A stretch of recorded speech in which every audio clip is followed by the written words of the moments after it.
Welcome, in front of me is a Motorola Edge, and today I'll show you how to hard reset the device through recovery mode and also remove a screen lock if you have one that you don't know the pattern to.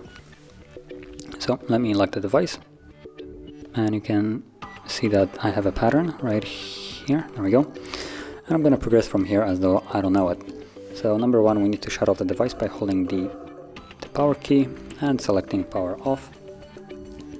When the device shuts off, all you need to do is hold power key and volume down.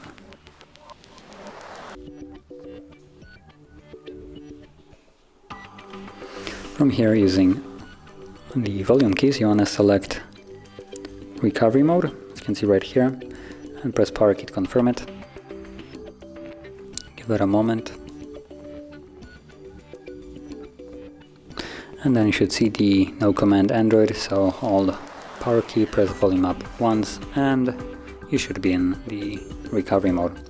And then here again, using volume keys, you will navigate in order to select wipe data factory reset and then confirm it with power key, and select factory data reset, power key once more.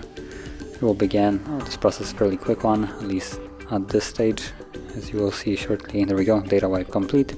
And reboot system now should be selected by default, so all you need to do now is press power key once more.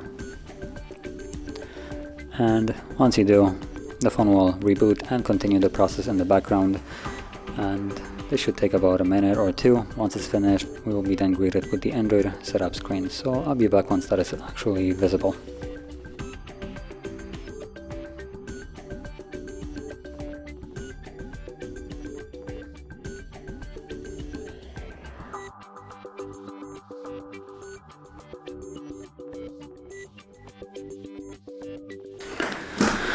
And as you can see, now the process is finished, and you can set up your device as however you like. So if you found this very helpful, don't forget to hit like, subscribe, and thanks for watching.